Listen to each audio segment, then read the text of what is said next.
Olá pessoal, tudo bom? Meu nome é Amir Somoge, sou sócio-diretor da Esportes Velho Marketing Esportivo e estou aqui com um convidado muitíssimo especial, Ricardo Forte, VP de Patrocínios Globais da Coca-Cola. Na minha opinião, é o brasileiro que mais trabalha, que melhor entende os patrocínios no mundo e é por isso que ele está aqui com a gente para poder contar. Ricardo, bom dia, obrigado pela presença. Queria que você pudesse apresentar aí para os nossos seguidores e depois vamos começar aí o bate-papo sobre patrocínios, tanto no Brasil como no exterior. Tá legal. Bom, obrigado. Antes de mais nada, obrigado pelo convite. É um prazer falar com você e com o pessoal que te acompanha aí. Eu sou um dos que te acompanha nas redes sociais, então é muito bom bater um papo contigo. Eu moro em Atlanta, né, há algum tempo já e trabalho na Coca-Cola há 16 anos e aqui em Atlanta eu sou responsável pelas relações que a companhia tem globalmente com as organizações de esporte e entretenimento. O trabalho é muito voltado aos eventos globais, como a Copa do Mundo, como as Olimpíadas, como a Copa da Europa. E, além disso, tem um trabalho grande aí de governança, de educar as pessoas que trabalham com patrocínio nos países todos pela Coca-Cola para fazer um trabalho melhor. A gente tem um grupo bem especializado aqui que trabalha com não só no relacionamento com os parceiros, mas também com desenvolvimento de ferramentas de mensuração e de avaliação em geral para os patrocínios que a gente faz, tanto globais quanto os patrocínios globais. E a gente trabalha com os gerentes de patrocínio no mundo inteiro aí para ajudá-los a desenvolver um trabalho melhor.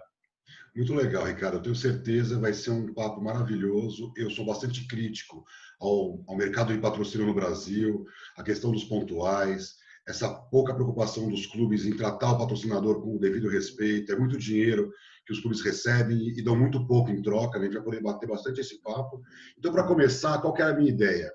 Falar de alguns dados que me assustam um pouco. Primeiro, o mercado de patrocínio, que segundo a IEG atingiu 66 milhões em 2019, passou de 66 milhões, e há dados já mostrando uma queda brutal de cerca de 37% por conta da Covid. Então, é um baita desafio, um desafio para todos os gestores dos clubes, das propriedades e, claro, dos detentores das marcas patrocinadoras também, porque vão ter que repensar muito na sua verba em função da crise. Então, nós estamos falando que o mercado de marketing esportivo, de patrocínio esportivo, vai cair de 46 bilhões de dólares em 2019 para próximo a 20 bilhões de dólares. E aí eu queria trazer, que eu sei que é seu dia a dia, nós vamos falar muito sobre isso, sobre a questão das ativações, sobre a questão de como alavancar os patrocínios. Então, a própria IEG faz um estudo aí nos Estados Unidos, com 100 maiores anunciantes, a Coca-Cola é um deles, é um dos maiores, que falam que as relações públicas, a comunicação interna, né, junto à equipe, a questão dos camarotes, a hospitality, os investimentos em mídia social,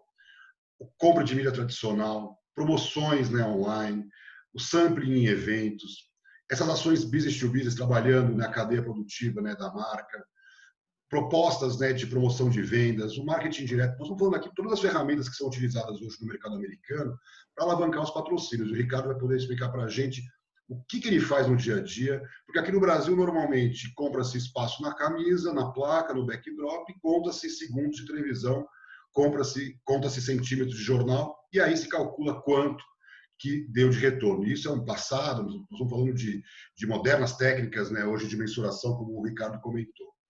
Falando um pouco de futebol para ajudar no nosso debate, que é o tema que eu queria falar muito sobre os patrocínios do futebol brasileiro, tem uma análise que eu faço, que eu gosto muito, que mostra que o patrocínio master da camisa dos times europeus nas ligas representa muito pouco do faturamento comercial dessas ligas. Então, quer dizer, na Premier League, os patrocínios de camisa representam 24%, na Bundesliga 13%, na La Liga 13%, na Liga Francesa 16% e na Série A da Itália 14%. Quer dizer que esses grandes times que faturam tanto com marketing, né, 383 milhões, 356 milhões, 300 milhões, a grande parte das receitas não vem de um único patrocínio, vem de 10, 20, 30, 40 patrocinadores ou mais. Caso do Manchester United, que tem 60 patrocínios entre locais e globais. E aí, chegando aos dados do Brasil, análise da Esportes Velho, que mostra que nós vivemos o pior momento de toda essa série histórica recente, com dados atualizados pela inflação. Os top 20 clubes do Brasil faturaram em 2019 540 milhões de reais em patrocínios, o valor que em 2017, né, considerando a inflação, chegou a 734 milhões. E aí o dado que mais me assusta, Os patrocínios que já chegaram a 18% do faturamento dos clubes, hoje estão em 9%. Entre os clubes que mais faturam, temos o Palmeiras no topo, com a questão da relação boa com a Crefisa, o Flamengo, que é uma marca que se soube trabalhar, e o Corinthians, que é uma marca muito grande. Todos os demais já estão abaixo de 50 milhões. E aí um dado que eu queria destacar, que é assustador, o São Paulo Futebol Clube, que é o terceiro clube em torcida do Brasil, faturando 21 milhões, próximo ao Atlético Paranaense, menos que Atlético Mineiro, menos que Grêmio, menos que Inter. Então é isso, Ricardo. Eu queria apenas elencar um pouco esses dados, te deixar totalmente à vontade agora, para contar um pouco a sua visão, como você aí de Atlanta enxerga, né, os patrocínios do Brasil, qual é seu dia a dia, como é que você se relaciona com essas propriedades? Conta um pouquinho aí para a gente. Olha, tem vários assuntos diferentes aí, mas um dos mais interessantes, assim, é o impacto que a crise vai ter tem no esporte, ou vai continuar tendo no esporte. Acho que é importante começar falando que essa crise afeta tanta gente de uma forma tão difícil e tão presente na vida de todo mundo, que o esporte, os patrocínios, eles não são prioridade para a maioria das empresas hoje. Então, as empresas estão preocupadas em bem-estar dos funcionários, a saúde dos funcionários, na continuidade do negócio. Para a Coca-Cola é muito mais importante que os funcionários estejam bem, que a gente consiga entregar os produtos, que as pessoas consigam comprar os produtos, mais do que qualquer outra coisa.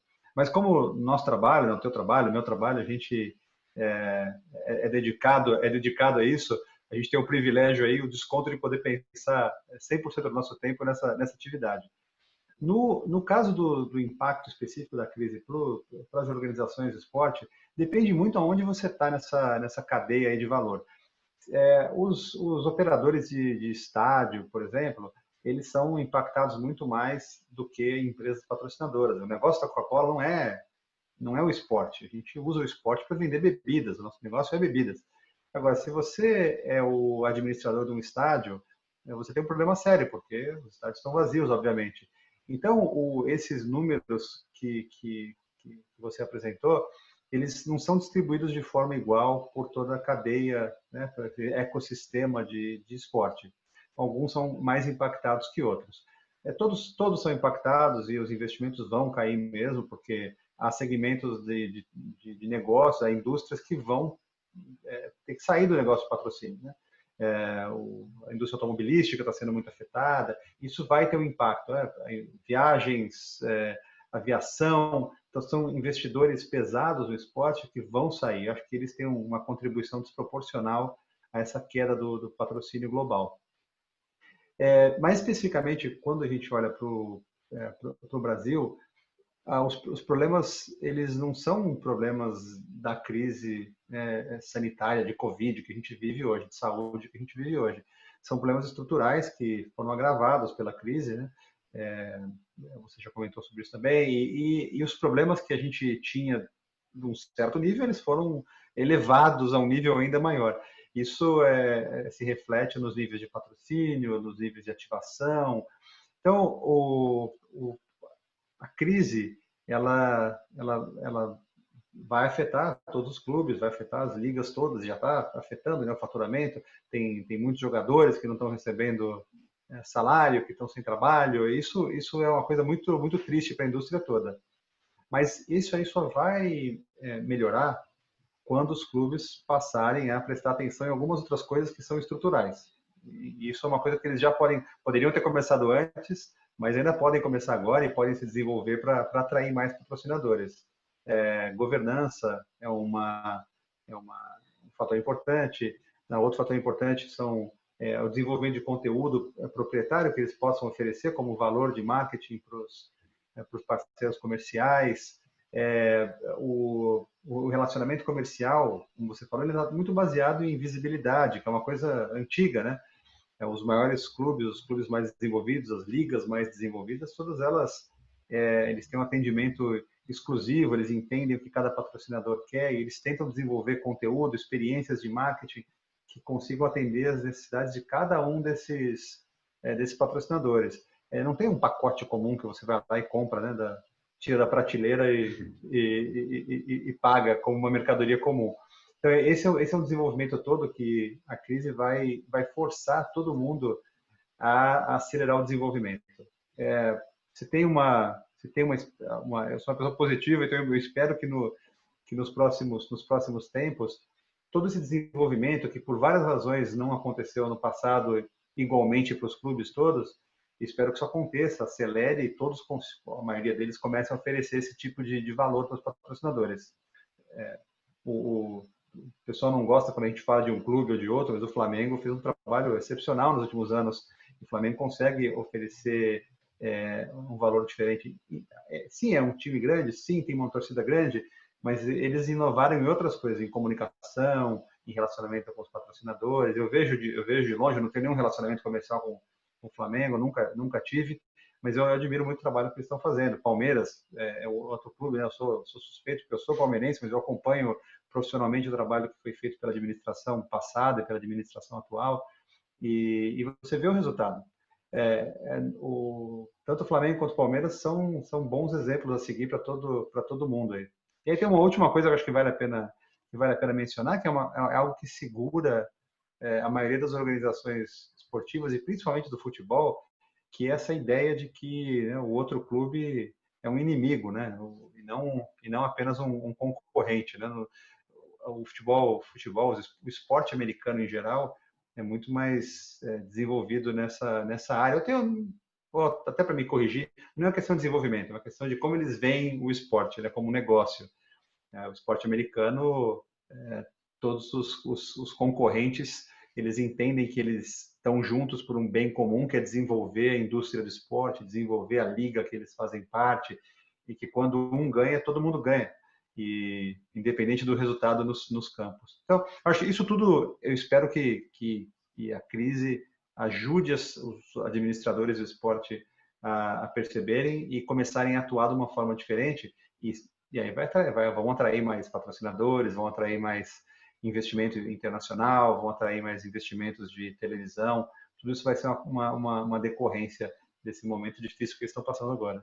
Muito legal. Eu queria aproveitar essa questão do mercado americano, que o mercado americano, com exceção da NBA, que abriu esse espaço para a visibilidade, o foco nunca foi a visibilidade, sempre foi esse contexto promocional, de alavancar negócios. Então, como você falou, a Coca-Cola usa o esporte como plataforma para vender produtos, para se relacionar com o consumidor, para ofertar, né, experiências de consumo memoráveis. Então, ninguém está falando em marca na camisa ou placa de estádio. Claro que isso pode acontecer dentro de um composto de patrocínio, você ter ali as suas placas, sua visibilidade. Eu queria que você contasse um pouquinho mais o seu dia a dia aí em Atlanta, ou até globalmente.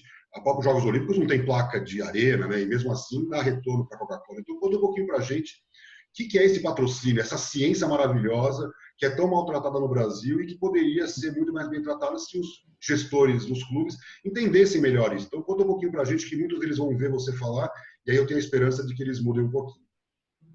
Olha, uma das principais diferenças entre o trabalho que a gente faz fora do Brasil, mas não vou generalizar, o trabalho que a gente faz na Coca-Cola e o trabalho que a gente faz, que muitas outras empresas patrocinadoras fazem, que os clubes fazem, é o planejamento e a antecedência que a gente tem para o planejamento das atividades todas. Eu te dou alguns exemplos. Hoje em dia está todo mundo falando do adiamento das Olimpíadas do Japão, mas a Coca-Cola hoje está trabalhando para a Olimpíada de Los Angeles 2028. Eu já tive reuniões com o comitê organizador de Los Angeles, já tive muitas reuniões com o comitê organizador da Olimpíada de Paris em 2024, a Olimpíada de Inverno da China em 2022. A gente tem falado com eles há mais de um ano também. Já tive no Catar para começar a preparação para a Copa do Mundo 2022. Então, tudo isso está acontecendo agora por eventos que vão acontecer no futuro, em alguns casos, muito distante. E só por isso, ou muito influenciado por isso, a gente consegue ter as discussões necessárias com os parceiros, a gente consegue envolver as agências para desenvolver ideias, a gente consegue... porque o tempo dificulta muito você ter soluções criativas se você faz tudo para o fim de semana que vem. Algumas vezes é necessário, mas se você se planejar um pouco, não precisa planejar para 8 anos ali na frente, mas os patrocinadores hoje deveriam estar pensando o que eles vão fazer no campeonato do ano que vem, daqui a 2 anos, porque isso sim faz muita diferença. É bem interessante. E uma outra questão, desculpa, Ricardo, que eu vejo é que hoje marcas grandes como a Coca-Cola não querem os clubes brasileiros, né? E isso também é uma questão que eu queria ouvir de você. Grandes marcas top de mercado, líderes, vice-líderes, até terceiros colocados de mercado, não estão mais patrocinando os clubes. Eu queria também ouvir, aproveitar, né, se já podia aproveitar e fazer essa ponte para o Brasil, porque eu acho que esse também é um ponto que me assusta. Quer dizer, nós estamos perdendo qualidade tanto financeira de aportes, como de marcas que poderiam agregar muito para o futebol brasileiro também. Né? Uhum. É verdade, a presença de marcas internacionais no Brasil é menor do que em muitos países. Não é exclusivo do Brasil esse problema. Tem alguns países que são prioridades para as empresas, né, dependendo da estratégia que elas têm internacionais de expansão. Então, o que acontece no esporte do Brasil, ele é influenciado por várias coisas, como, por exemplo, a economia geral do país, a América do Sul está crescendo, o Brasil está crescendo, as empresas internacionais precisam ter uma presença mais forte no Brasil, e isso tudo atrai investimentos. As companhias aéreas são um caso clássico, quando elas começam a voar para um país qualquer, é uma estratégia boa, né? A Emirates fez isso, a Qatar Air faz isso, muitas companhias aéreas usam o esporte para aterrissar literalmente aí num mercado novo. E outros segmentos têm estratégias diferentes, né? Agora, os investimentos, a gente tem que abrir um pouco a forma como que a gente olha para eles, porque os investimentos em esporte, eles têm muitas manifestações diferentes. Então, há empresas que investem muito na mídia do esporte, comprando espaço em mídia pelo esporte. Esse é o investimento de esporte. Algumas outras escolhem investir em patrocínios específicos dos clubes, que é uma coisa que a gente estava falando mais agora. Você pode investir também em parceria com os jogadores ou com o técnico. Tem várias coisas que os patrocinadores podem fazer que são investimentos em esporte sem necessariamente ser investimento no clube. Se olhar especificamente para o clube, né, aí sim você tem uma situação que eu acho que é pontual, ela não foi assim historicamente, nunca foi assim, e eu acho que tem potencial de mudar quando a economia começar a melhorar.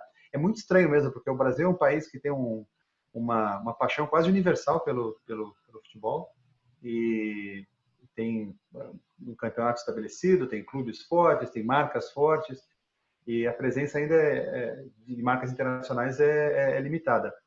Mas, ao mesmo tempo, isso, quando eu falo com as pessoas fora do Brasil, eu tento mostrar para eles que é uma oportunidade de negócio. Porque o futebol no Brasil, ele não é caro. Isso não é um problema comparado com outros mercados. O principal problema, acho que, do patrocínio no Brasil, e eu estou generalizando que não é justo com todos os clubes, mas é o fato do valor que você compra ser muito baixo. Então, se uma marca não precisa de visibilidade, o clube só vende visibilidade, o valor que você está comprando é muito baixo. Então, não adianta o preço ser baixo se a entrega é limitada. E os clubes podem mudar isso. Se eles mudarem isso, se eles trabalharem seus departamentos de marketing, aí, de vendas, trabalharem para pensar em coisas diferentes, isso é totalmente possível. Você vai para assistir uma partida do Manchester City, e obviamente não dá para comparar a realidade da liga inglesa, do Manchester City, com os clubes brasileiros no Brasil. São universos diferentes, mas acho que a inspiração ainda serve. Eles adaptaram o estádio deles para ter corredores com vidro para você assistir dos bastidores os jogadores entrando no campo. Alguém ali está pensando na experiência que um fã pode ter em assistir os seus jogadores favoritos entrando em campo no túnel. Né? Isso se reflete na infraestrutura do estádio. Isso são coisas muito legais, mas eu não estou sugerindo que os clubes brasileiros saiam construindo túneis envidraçados, mas a ideia de quais são as possibilidades que você tem para oferecer valor são infinitas. Elas são limitadas só pela criatividade dos marqueteiros dos clubes aí. E aí eu acho que isso tem muito que eles podem aprender com outros esportes, com outros clubes, outras ligas. Isso eu defendo muito. Eu sinto que o marketing esportivo no mundo ele é ilimitado. Quando eu vejo o Barça fazer um OTT mundial para ter 30 milhões de assinantes a 5 euros por mês, é ilimitado. Quer dizer, o Barcelona, que já fatura 900 milhões de euros, está querendo bombar, né, com um serviço de OTT próprio. E ele só conseguiu fazer isso porque ele atraiu uma grande parceira tecnológica, que é patrocinadora, que é parceira estratégica do clube. Eu acho que essa questão. Eu queria retomar um ponto que eu acho que você falou que é muito interessante, que os clubes não se preocupam com isso, que eles não se preocupam com a questão do compliance, da credibilidade, do bom relacionamento com o mercado, com o próprio clube concorrente. E isso, o executivo de marketing, né, de uma marca como a sua e como todas as outras marcas, lê em jornal, acompanha os noticiários esportivos, policiais também. Então, isso afeta, né? Quando eu vejo que o patrocínio já foi 18%, tínhamos Samsung, Fiat, LG, e hoje nós temos marcas de terceira, quarta, quinta linha e o patrocínio representando 9%, não dá para dizer que é só a crise financeira, né? Porque você bem disse, nós somos hoje um dos maiores mercados consumidores de futebol no mundo. O Brasil tem lá seus 207 milhões de habitantes, 160 milhões se dizem torcedores de futebol, quer dizer, não existe no mundo, né, um contingente tão grande. Eu falo muito com o mercado europeu e falo sobre o tamanho das torcidas do Brasil, eles ficam alucinados que qualquer clube aqui tem 7 milhões, 10 milhões, 12 milhões. Então, eu queria voltar a esse ponto. Será que se a gente trabalha melhor a credibilidade das marcas dos clubes, gestores de marketing mais antenados com essas questões que você comentou tão bem do Manchester City, essa preocupação em dar para o fã a melhor experiência, bem esse modelo americano, diversão para que ele possa gastar, levar a família, estar com os amigos, é isso. Então eu queria ouvir um pouco de você, se você não acha que esse é o processo inevitável que o mercado brasileiro vai ter que passar para a gente poder atrair a Coca-Cola, atrair a Visa, atrair novamente uma Petrobras, atrair uma LG, uma Samsung, uma Fiat, tantas outras marcas, ou a própria Amazon, que se fala que pode entrar no Flamengo, não importa, mas só no Flamengo, que tem mais credibilidade de gestão. Então, eu queria ouvir um pouquinho também esse papel, né, do compliance, da credibilidade na gestão, como forma de alavancar os patrocínios. O esporte, em geral, é um investimento de risco, né? Então, é risco porque ele envolve performance, isso impacta muito o resultado que você tem das suas parcerias. E depende do país, ele impacta risco também, porque ele envolve um monte de gente jovem, muito rica e que não necessariamente se comporta como a gente espera todas as vezes, né? Então, a questão de fazer avaliações sobre as organizações, as pessoas envolvidas, os atletas, antes de você assinar um contrato, são muito importantes. Esses background checks, né, que são essas verificações de histórico de comportamento das pessoas envolvidas, é muito importante. Com muita frequência você vê marcas grandes envolvidas com assuntos que eles não gostariam de estar envolvidos porque alguém falou e fez alguma coisa inadequada. Então esse é um problema comum do esporte. Agora, se você se preparar, fizer as análises anteriores de assinar seus contratos, você consegue se proteger até um certo ponto, né?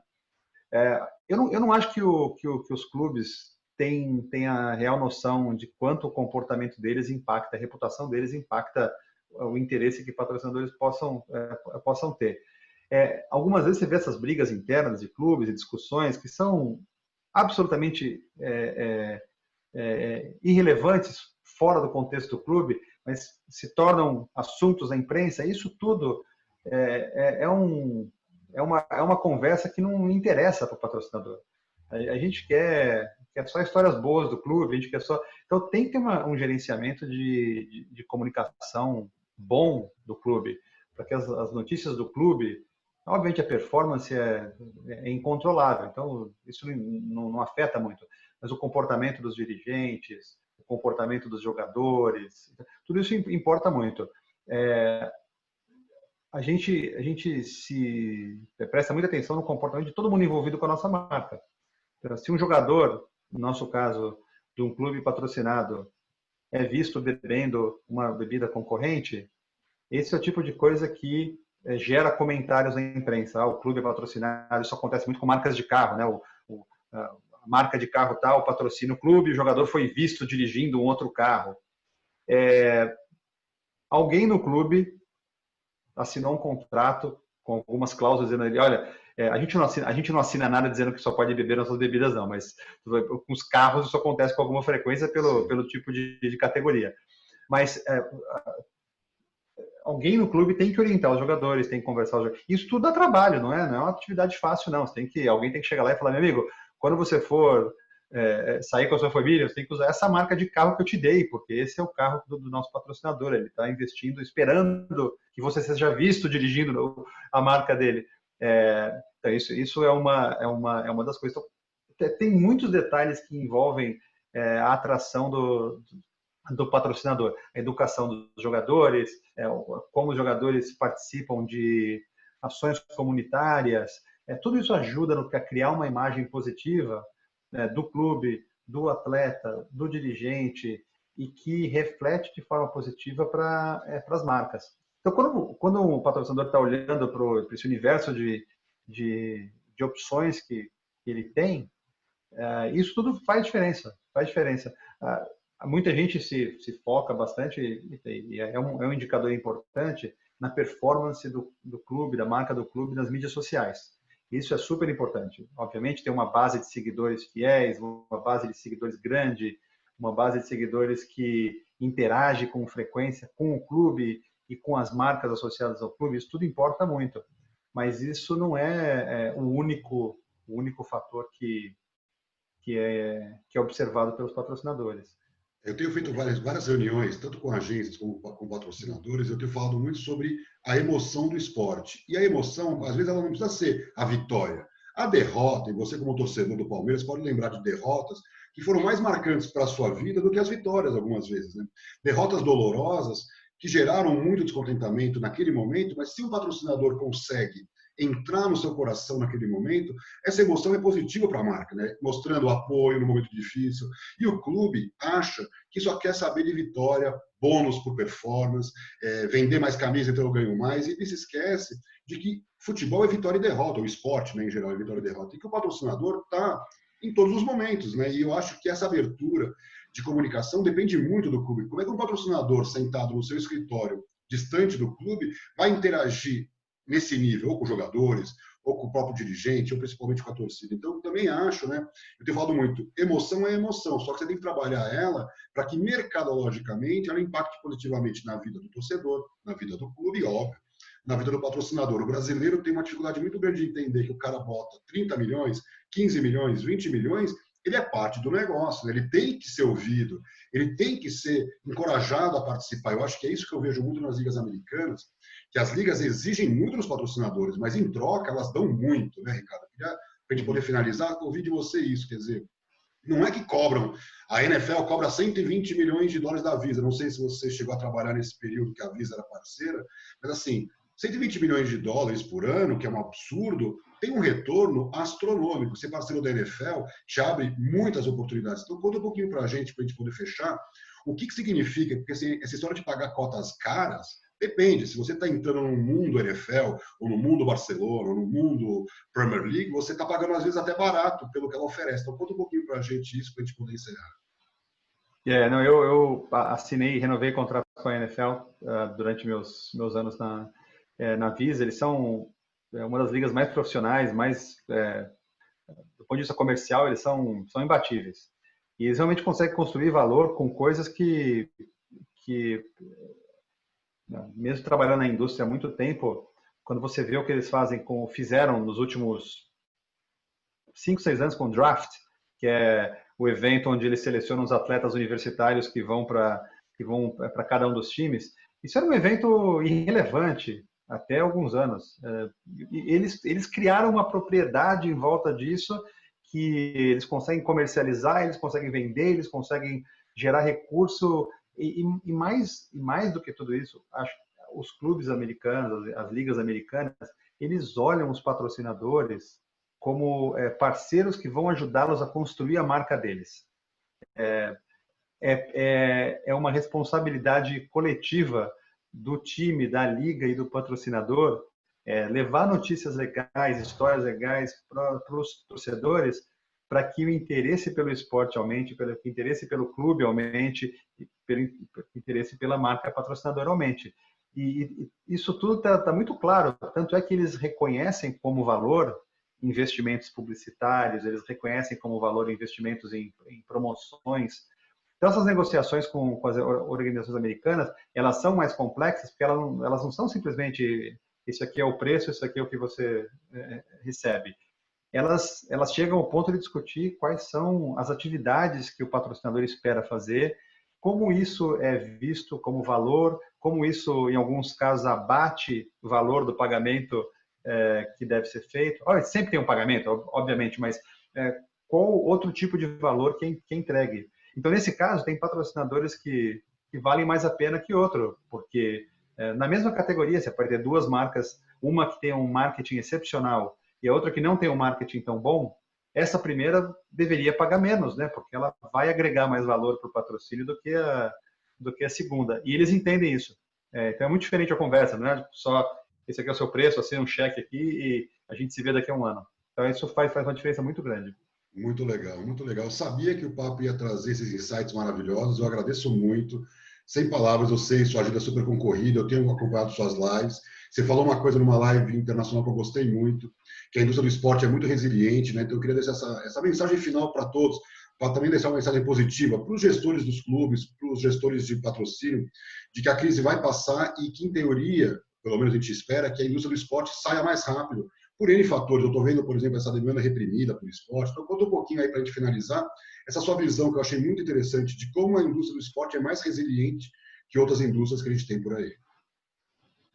Isso eu acredito totalmente nisso. A indústria do esporte, ela mexe com a paixão das pessoas, e ela tem uma resiliência, tem uma capacidade de se recuperar enorme. Assim, a gente já passou por tantas crises, obviamente nenhuma tão grave quanto essa, mas essa demanda reprimida ela vai ser compensada de uma forma excepcional, eu acho, quando o esporte voltar no formato que ele volte, mas ela vai ser recompensada. Então muitas empresas, muitas marcas estão pensando que esse não é o momento de se envolver com o esporte. Eu acho que é o contrário. Essa é uma época ótima para planejar, para ter as conversas com os potenciais patrocinados, para fazer os seus estudos necessários para tomar sua decisão, eventualmente para assinar contratos, porque todo mundo que se envolver com o esporte agora vai se beneficiar muito desse renascimento que vai acontecer nos próximos tempos. Então eu acho que esse é um momento bom, um momento difícil para todo mundo, né? Porque os recursos são limitados hoje, mas todo mundo que se envolver com o esporte a partir de agora vai se beneficiar desproporcionalmente do que seria numa situação normal. Eu encorajo as marcas, os gestores de marcas, aí todos a considerarem isso. Vale a pena o retorno em todas as empresas que eu trabalhei, todos os estudos que eu fiz. Quando você investe no esporte, o seu retorno, se você fizer direitinho, né? Por isso que é bom ter profissionais capacitados para fazer isso, mas sempre que você faz direito o trabalho, o seu retorno é melhor do que seria se você não tivesse associação com o esporte. Então, isso é uma coisa muito bacana que justifica o investimento. Então, pensar positivo. Muito bom. Esse foi Ricardo Forte. Muitíssimo obrigado, Ricardo, pelo seu tempo. Foi uma aula aqui. Eu tenho certeza que todos vão gostar bastante. Obrigado. Vamos falar contigo. Obrigado Valeu. pelo convite. Um grande abraço.